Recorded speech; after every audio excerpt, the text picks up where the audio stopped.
کامیابی کے لیے سب سے اہم اور سب سے ضروری چیز عقیدے کی صحت ہے، لیکن مختلف مواقع پر مختلف عنوانات سے اپنی امت کی تربیت کرنے کے لیے نبی اکرم صلی اللہ تعالیٰ علیہ وسلم نے نجات کے لیے مختلف چیزیں بیان فرمائی۔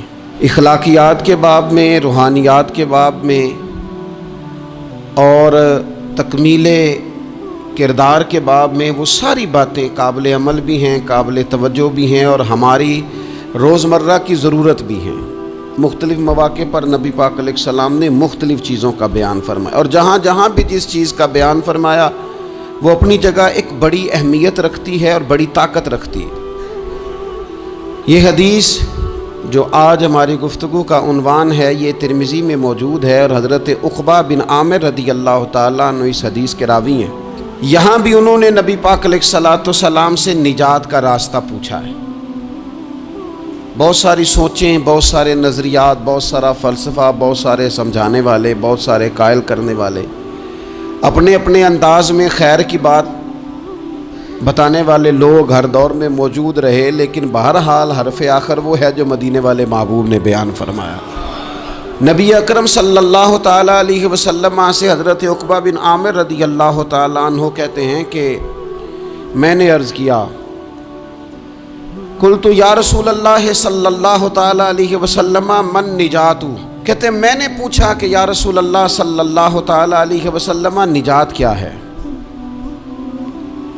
اللہ تبارک و تعالیٰ نے نبی پاک علیہ السلام کو یہ اعزاز عطا فرمایا ہے کہ حضور نہ جوامع الکلم کے ساتھ دنیا میں آئے، اور حضور فرماتے ہیں انا افصح العرب، عرب سارے ہی بڑی فصیح و بلیغ بات کرتے ہیں، کھلی بات کرتے ہیں، لیکن عربوں میں سب سے زیادہ بات کرنے کا سلیقہ اللہ نے مجھے عطا فرمایا ہے۔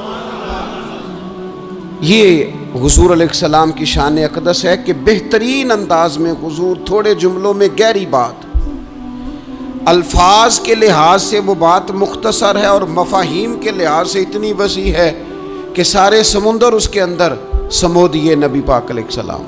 من نجات، بہت بڑی بات پوچھی، بڑی وسیع بات پوچھ لی، یا رسول اللہ نجات کیا ہے، کامیابی کیا ہے، فلاح کیا ہے؟ تو نبی پاک صلی اللہ تعالیٰ علیہ وآلہ وسلم نے 3 باتیں ارشاد فرمائیں۔ سب سے پہلے حضور نے نجات کے لیے جو بات ارشاد فرمائی وہ بڑی قابل غور ہے اور سمجھنے والی ہے۔ حضور علیہ السلام نے پہلی بات ارشاد فرمائی، فرمایا اگر تو نجات چاہتا ہے تو اپنی زبان کو اپنے قابو میں رکھ، اپنے بولنے پر کنٹرول کر، تول کے بولنا شروع کر، اپنے لفظوں کی حرمت کا خیال کر۔ اپنی زبان پر جو بندہ کنٹرول پا گیا، یہ پہلی علامت ہے نجات کی۔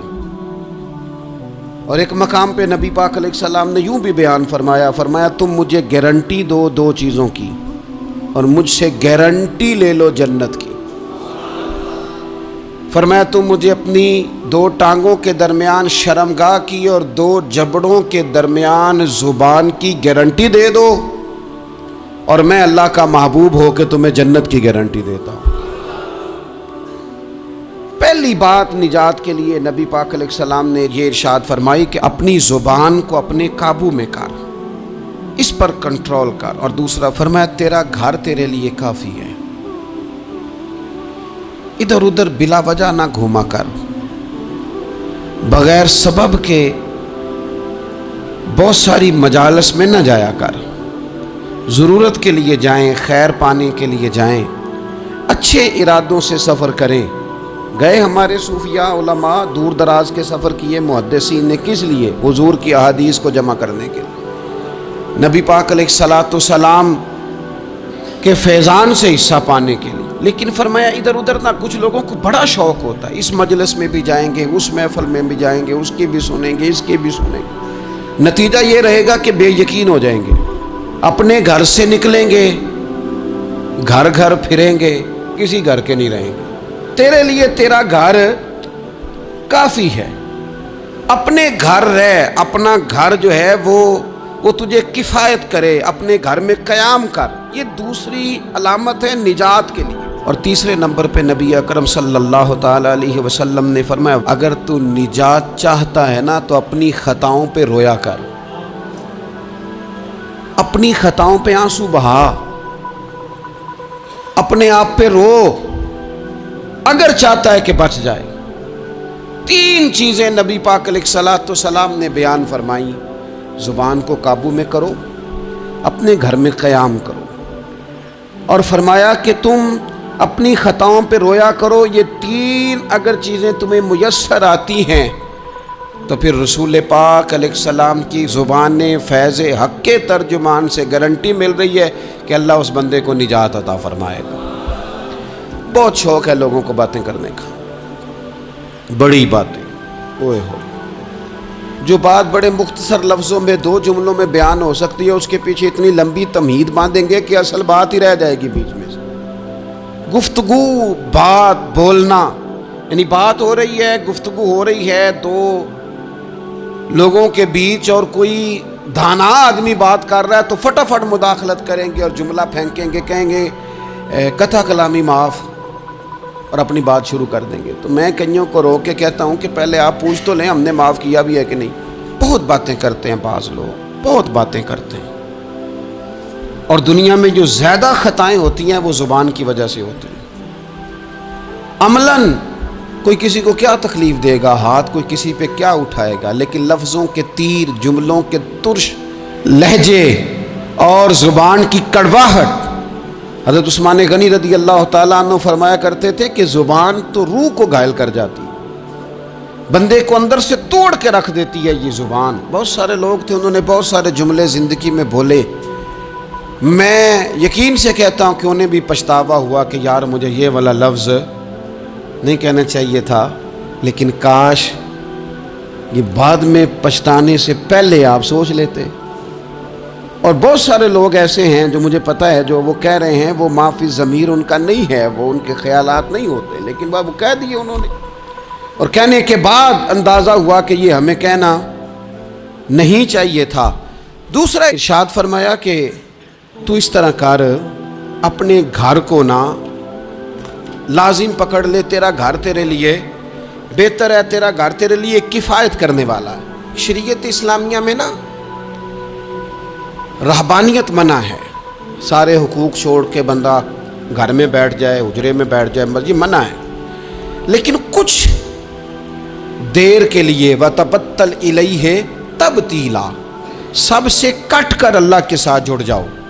قرآن مجید نے کہا وہ کیا ہے کہ کچھ دیر کے لیے خلوت ضرور اختیار، جیسے آپ اعتکاف میں بیٹھے ہیں، سب سے کٹ کے اللہ کے گھر آ گئے، یہ کچھ دیر کے لیے یہ کام کرنے کا ضرور حکم دیا گیا ہے۔ آپ دیکھیے حضرت موسیٰ علیہ السلام، اسلام میں رہبانیت نہیں، سارے حقوق چھوڑ کے جانا نہیں، لیکن کچھ دیر کے لیے، تھوڑی دیر کے لیے حضرت موسیٰ علیہ السلام 40 دن کے لیے گئے نا کوہ طور پہ، پھر اللہ نے تو رات عطا فرمائی۔ وَإِذْ وَعَدْنَا مُوسَىٰ 40 لَيْلَةً، ہم نے موسیٰ علیہ السلام سے 40 راتوں کا وعدہ لیا۔ نبی پاک علیہ السلام کتنے دن جا کے پہلے غار حرا میں بیٹھے، پھر اللہ تعالیٰ نے وحی عطا فرمائی۔ تو کچھ اپنے گھر میں وقت گزاریں، عبادت میں وقت گزاریں، اللہ کی یاد میں وقت گزاریں، سارا وقت گھومنے میں پھرنے میں ضائع نہ کر دے۔ کچھ لوگ ایسے عبادت کے لیے بٹھاؤ تو تھکے ہوئے ہیں، اور ان سے کو کہیں جانا ہے تو وہ تیار بیٹھے ہیں، تو کچھ اوقات اپنے اس پر بھی لگائیں۔ اور تیسری بات جو ارشاد فرمائی گئی وہ یہ ہے کہ اپنی خطاؤں پہ رویا جائے۔ ہم نہ بڑا تبصرہ کرتے ہیں، بڑا رونا آتا ہے کسی کی مظلومیت پر، کسی کے دکھ پر، ملکی حالات پر، لوگوں پر، اچھی بات ہے، لیکن نجات کے لیے ضروری ہے کہ انسان اپنی خطاؤں پر بھی روئے۔ اور نبی اکرم صلی اللہ تعالیٰ علیہ وسلم نے فرمایا کہ اگر تمہیں اللہ کے خوف سے آنکھ سے اتنا قطرہ بھی نصیب ہو گیا جتنا مکھی اور مچھر کا پر ہوتا ہے، تو اللہ تبارک و تعالیٰ اتنا بھی تمہاری آنکھ سے آنسو نکل گیا تو جس طرح بھینس کے تھنوں سے نکلا ہوا دودھ دوبارہ تھنوں میں نہیں جاتا، تم بھی دوزخ میں نہیں جاؤ گے۔ اور دو آنکھیں اللہ کو بڑی پیاری ہیں۔ یا رسول اللہ کون سی؟ فرمایا کہ جو رب کی رضا کے لیے پہرا دیتی ہے، اور ایک وہ آنکھ جو اللہ کے خوف میں آنسو بہاتی ہے۔ یہ دو آنکھیں اللہ کو بڑی پیاری ہیں، تو اس لیے یہ 3 باتیں آپ نے نہیں بھولنی۔ ایک تو یہ کہ اپنی زبان کی حفاظت کریں، ایک اپنے گھر میں، مسجد میں، اجرے میں کچھ دیر بیٹھ کے اللہ کو یاد کریں اور کوشش کریں کہ بغیر وجہ کے گھر سے نہ اور تیسری بات یہ کہ اپنی خطاؤں پر آنسو بہانے کی کوشش کریں۔ اللہ تعالی ہم سب کو سمجھنے کی توفیق عطا فرمائے۔